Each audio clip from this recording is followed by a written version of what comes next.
ಶುಭೋದಯ. ಇವತ್ತಿನ ನುಡಿ ಮುತ್ತು ಏನಪ್ಪ ಅಂತ ಅಂದರೆ, ಸ್ನೇಹ ಸಂಬಂಧ ಅಂದರೆ ಹೇಗಿರಬೇಕು. ನಮ್ಮೆಲ್ಲರಿಗೂ ಗೊತ್ತು, ಕೆಲವರು ಇರ್ತಾರೆ, ಅವರು ಹೇಗೆ ಅಂದ್ಕೊಳ್ತಾರಪ್ಪ ಅಂದರೆ, ಫ್ರೆಂಡ್ಶಿಪ್ ಅಂದರೆ ಅಂಟ್ಕೊಂಡೇ ಇರಬೇಕು, ಅವ್ರು ಎಲ್ಲಿ ಹೋಗ್ತಾರೋ ಅಲ್ಲಿ ಹೋಗಬೇಕು, ನಮಗಿಷ್ಟ ಇಲ್ಲ ಅಂದರೂ ಆ ಕೆಲಸ ಎಲ್ಲ ಮಾಡಬೇಕು, ಯಾಕೆ ಅಂದರೆ ನಾವಿಬ್ಬರು ಫ್ರೆಂಡ್ಸ್ ಅಂತ ಕೆಲವರು ಅಂದ್ಕೊಂಡ್ಬಿಟ್ಟಿರ್ತಾರೆ. ಅಂತಹವರಿಗೆ ಇದೊಂದು ಪುಟ್ಟ ಕತೆ. ಒಂದು ಇಲಿ ಮತ್ತು ಕಪ್ಪೆ ಇಬ್ಬರು ಸಹ ಫ್ರೆಂಡ್ಶಿಪ್ಪನ್ನು ಮಾಡ್ಕೊಳ್ತಾರಂತೆ. ಆ ಇಲಿ ಹೇಳುತ್ತಂತೆ, ನಾನು ನಿನಗೆ ಪಕ್ಕಾ ದೋಸ್ತು, ನಾನು ನೀನು ಕಾಲಿಗೆ ಒಂದು ಹಗ್ಗ ಕಟ್ಕೊಂಡ್ಬಿಡೋಣ, ನೀನೆಲ್ಲಿ ಹೋಗ್ತೀಯೋ ನಾನು ಅಲ್ಲಿಗೆ ಬರ್ತೀನಿ, ನಾನೆಲ್ಲಿ ಹೋಗ್ತೀನೋ ನೀನು ಅಲ್ಲಿಗೆ ಬಾ, ನಾವಿಬ್ಬರು ಹೀಗೆ ಅಂಟ್ಕೊಂಡಿರಬೇಕು, ನಮ್ಮಿಬ್ಬರ ಸ್ನೇಹ ಹೀಗೆ ಚಿರಕಾಲ ಇರಬೇಕು ಅಂತ. ಅದಕ್ಕೆ ಕಪ್ಪೆನೂ ಹಾಂ ಆಯಿತು ಆಯಿತು ಆಯಿತು ಅಂತ ಇಬ್ಬರು ಸೇರಿ ಕಾಲಿಗೆ ದಾರವನ್ನು ಕಟ್ಕೊಳ್ತಾರಂತ. ಕಟ್ಕೊಂಡಾಗ ನಮ್ಮೆಲ್ಲರಿಗೂ ಗೊತ್ತು, ಕಪ್ಪೆ ನೀರಿನಲ್ಲಿ ಅತಿ ಹೆಚ್ಚು ವಾಸ ಮಾಡುತ್ತೆ. ಆ ನೀರಿನಲ್ಲಿ ಏನೋ ಹುಳ ನೋಡುತ್ತೆ. ಹುಳ ನೋಡಿದ ತಕ್ಷಣ ಏನು ಮಾಡುತ್ತೆ, ಇದು ಹಿಂದೆ ಮುಂದೆ ಯೋಚನೆ ಮಾಡೋದಿಲ್ಲ, ಕಪ್ಪೆ ಸಡನ್ನಾಗಿ ನೀರಿಗೆ ಜಂಪ್ ಮಾಡುತ್ತೆ. ನೀರಿಗೆ ಜಂಪ್ ಮಾಡ್ಕೊಂಡು ಅದ್ರ ಪಾಡಿಗೆ ಅದು ಹೋಗ್ತಾ ಇರುತ್ತೆ.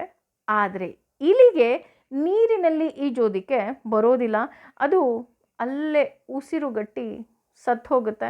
ಸ್ವಲ್ಪ ಹೊತ್ತಲ್ಲೇ ಅದರ ಶವ ನೀರಿನಲ್ಲಿ ತೇಲೋದಕ್ಕೆ ಶುರುವಾಗುತ್ತೆ.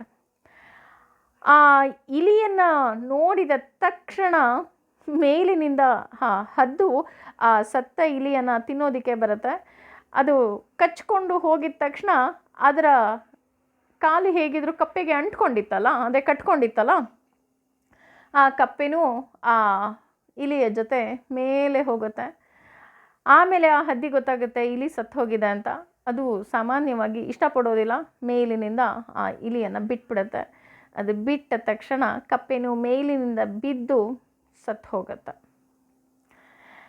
ಅಂದರೆ ಇದರ ಅರ್ಥ ಏನು ಅಂದರೆ, ನಮ್ಮ ಸ್ನೇಹ ಚೆನ್ನಾಗಿದೆ ಅಥವಾ ಚೆನ್ನಾಗಿ ಜನಕ್ಕೆ ತೋರಿಸ್ಬೇಕು ಅಂತ ಕಾಲಿಗೆ ದಾರ ಕಟ್ಕೊಳ್ಳೋ ಅವಶ್ಯಕತೆ ಖಂಡಿತವಾಗ್ಲೂ ಇಲ್ಲ. ಸ್ನೇಹ ಅಂದರೆ ಹೇಗಿರಬೇಕು ಅಂದರೆ, ಕೃಷ್ಣ ಸುಧಾಮರ ಹಾಗೆ ಇರಬೇಕು. ಕಾರಣ ಸುಧಾಮ ಏನು ಕೇಳಲಿಲ್ಲ, ಆದರೆ ಕೃಷ್ಣ ಕೊಡದೆ ಸುಮ್ಮನೆ ಇರಲಿಲ್ಲ. ಅಂದರೆ ಒಬ್ಬರ ನೋವು ಇನ್ನೊಬ್ಬರು ಹೇಳಿಕೊಳ್ಳದೆ ಇದ್ದರೂ ಅರ್ಥ ಆಗುತ್ತಲ್ಲ, ಅದು ನಿಜವಾದ ಸ್ನೇಹ. ಹಾಗೆಯೇ ತೋರ್ಪಡಿಕೆಗೋಸ್ಕರ ದಾರ ಕಟ್ಕೊಳ್ಳೋದು, ಒಂದೇ ಥರ ಡ್ರೆಸ್ ಹಾಕ್ಕೊಳ್ಳೋದು, ಒಂದೇ ಥರ ಬ್ಯಾಂಡ್ ಹಾಕ್ಕೊಳ್ಳೋದು, ದಟ್ ಈಸ್ ನಾಟ್ ಫ್ರೆಂಡ್ಶಿಪ್. ಅದು ಫ್ರೆಂಡ್ಶಿಪ್ನ ಒಂದು ಭಾಗ ಅಂತ ಆಗಿರಬಹುದು, ಇಲ್ಲ ಅಂತ ಅಲ್ಲ. ಆದರೆ ನಿಜವಾದ ಸ್ನೇಹ ಕಷ್ಟ ಅಂದ ತಕ್ಷಣ ಎದುರಿಗೆ ಬರೋದಲ್ಲ, ನಾನು ನಿನ್ನ ಜೊತೆ ಇದ್ದರೆ ಕಷ್ಟನೇ ಬರಲ್ಲ ಅಂತ ಹೇಳ್ತಾನಲ್ಲ, ಅವನು ನಿಜವಾದ ಸ್ನೇಹಿತ. ಯಾಕೆ ಅಂತಂದರೆ, ಸ್ನೇಹಿತ ಅಥವಾ ಸ್ನೇಹಿತೆ ಅಂದರೆ ಅವಳ ಜೊತೆಗಿದ್ರೆ ಸಾಕು, ಯಾವುದೇ ಕಾರಣಕ್ಕೂ ನಮಗೆ ಕಷ್ಟ ಬರೋದೇ ಇಲ್ಲ ಕಣ್ರಿ. ಹಾಯ್ ಹಲೋ ಗುಡ್ ಮಾರ್ನಿಂಗ್ ಅನ್ನೋ ಅಷ್ಟೊತ್ತಿಗೆ ನಮ್ಮ ಎಲ್ಲ ಕಷ್ಟಗಳು ಮಾಯ ಆಗಿಬಿಡುತ್ತೆ. ಯಾಕೆಂದರೆ ನಮ್ಮ ಸ್ನೇಹಿತರ ಬಳಿ ನಮ್ಮೆಲ್ಲ ಕಷ್ಟಗಳಿಗೆ ರೆಡಿಮೇಡ್ ಫುಡ್ ಥರ ರೆಡಿಮೇಡ್ ಆನ್ಸರ್ಸ್ಗಳು, ಆ ಸಮಸ್ಯೆಗಳಿಗೆ ಪರಿಹಾರ ಖಂಡಿತ ಇರುತ್ತೆ. ಹಾಗಾಗಿ ಅಂತಹ ಸ್ನೇಹ ನಿಮ್ಮ ಹತ್ರನೂ ಇದ್ದರೆ ಖಂಡಿತ ಅದನ್ನು ಉಳಿಸ್ಕೊಳ್ಳಿ. ಯಾಕೆ ಅಂತ ಅಂದರೆ, ಭಗವಂತ ಎಲ್ಲ ಸಂಬಂಧವನ್ನು ಮುಂಚೆನೇ ಮಾಡಿಬಿಟ್ಟಿರ್ತಾನೆ, ಅಪ್ಪ ಅಮ್ಮ ಗಂಡ ಹೆಂಡತಿ ಮಕ್ಕಳು. ಆದರೆ ನಿನಗೆ ಇಷ್ಟವಾದ ಸ್ನೇಹಿತರನ್ನು ನೀನೇ ಆರಿಸ್ಕೊ ಅಂತ ಭಗವಂತ ಬಿಟ್ಟಿರ್ತಾನಂತೆ. ಹಾಗಾಗಿ ಸ್ನೇಹಿತರನ್ನು ಆರಿಸ್ಕೋಬೇಕಾದ್ರೆ ತುಂಬ ಹುಷಾರಾಗಿರಿ. ಅಟ್ ದ ಸೇಮ್ ಟೈಮ್ ಯಾವ ಸ್ನೇಹಿತರನ್ನು ಬಿಡಬೇಡಿ.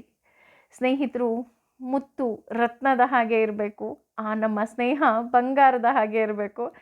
ಅದೆರಡರಿಂದ ಬಂಗಾರದ ಒಡವೆಗೆ ಇನ್ನಷ್ಟು ಶೋಭೆ. ಏನು ಹೇಳ್ತೀರಾ? ಯೋಚನೆ ಮಾಡಿ. Thank you.